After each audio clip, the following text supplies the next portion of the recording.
Right now I'm going to add wing case on my pheasant tail nymph, which I don't usually do because I think it's not that important. If you have like Betty's nymph with a green body, black cover, yeah, then you should add it sometimes because it makes a bit of contrast. But with a pheasant tail, which is quite dark, you don't need to add the wing case. Well, that's my opinion. I don't have a proof for that, just personal preference, let's say experience, who cares. Now, do the same nymph as you would do previously. Add all the materials, but finish it a bit before. So you need to leave space for your wing case. Now you don't need to add the taper. Well, you don't need to add a big taper. So from this point on, I'll make thorax and everything, and my wing case will start over there. I don't want to go all the way to the bead.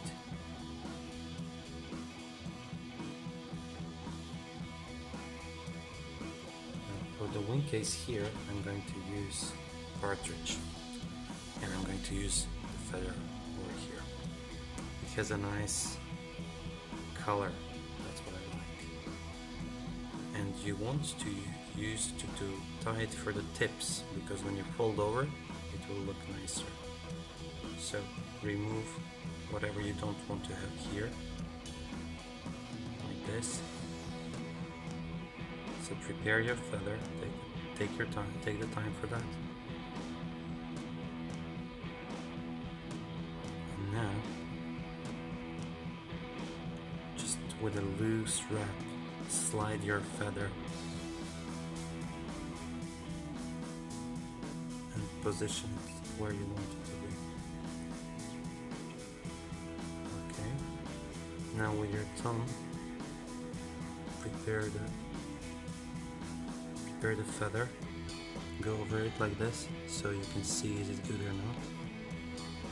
So I want to go a little bit more back even. That's it. Now I'm going to build up my thorax. Of course you can add, by the end you can add the hotspot here,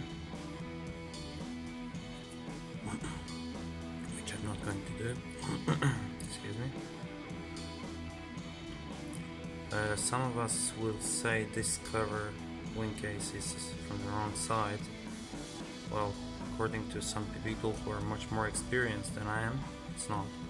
And I do agree that it doesn't have to be from the underside. It's more difficult to tie it over there. And the nymph, when it's in the water, well, it spins around, it turns, the water does with it whatever it wants, so nymph cannot control that much how it swims. Now do this cover nicely. So pull all those fibers back, tighten it a bit, make it wider with your nail. So spread it a bit, and then when you're happy, just tighten it more. Now do a whip finish, and that's it.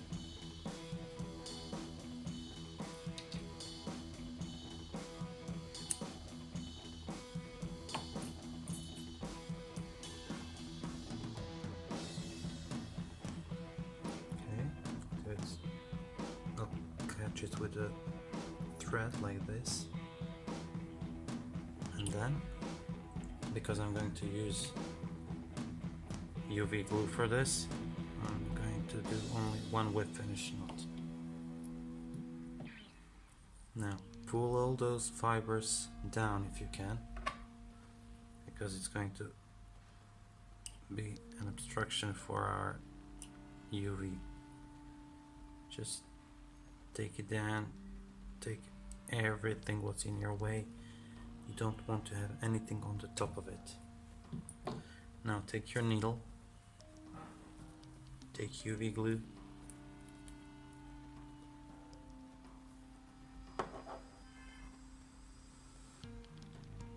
take a nice drop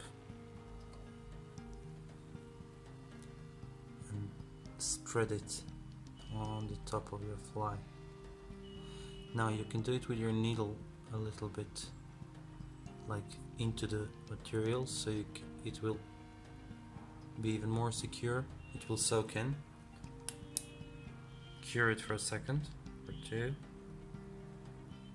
This is just a base layer, and now we are going to add a nice drop that will give the shape to this. So it's a bigger drop. Just spread it evenly.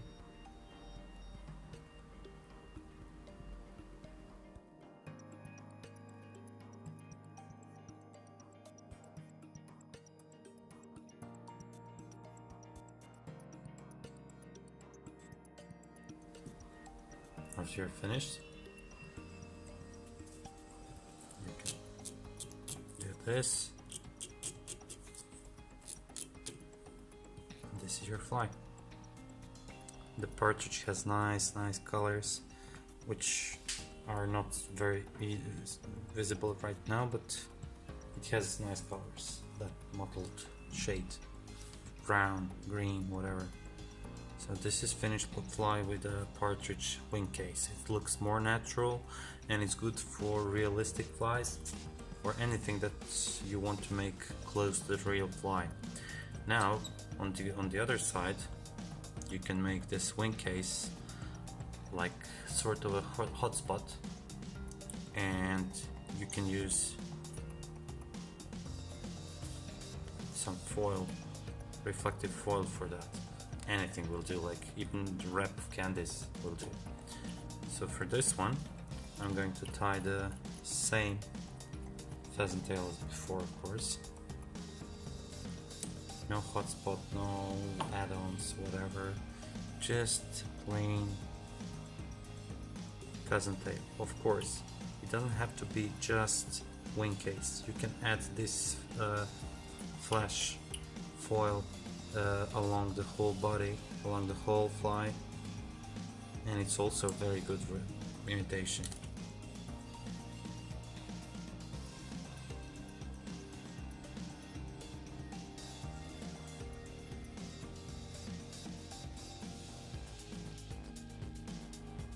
You want it to be on the top of your fly, so position it well before you tighten your thread. And you can fold back like I just did this foil, so you can't pull it out.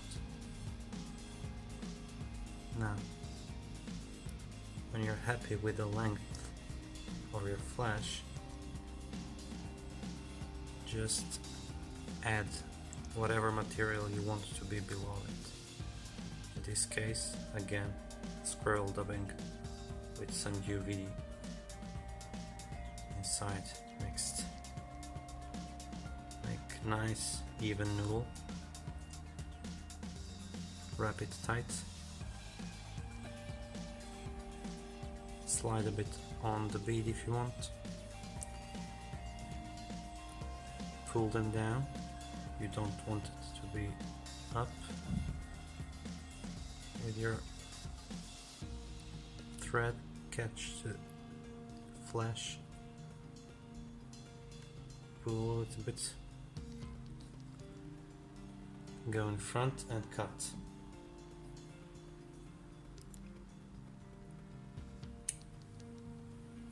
And again, do a whip finish.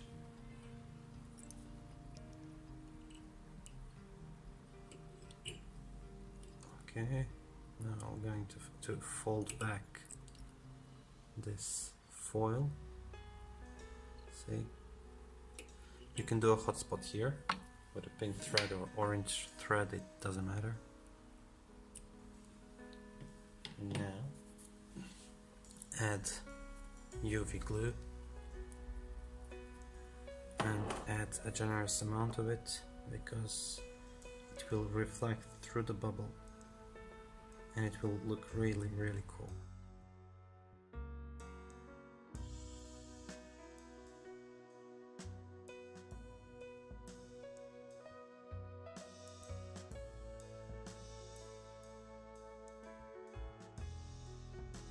So This will add a little bit more flash to your fly, and in some occasions it will catch more fish to you.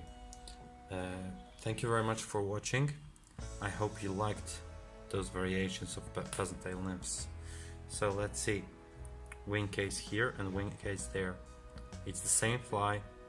This one in my hand is more natural compared to the one in the vise right now.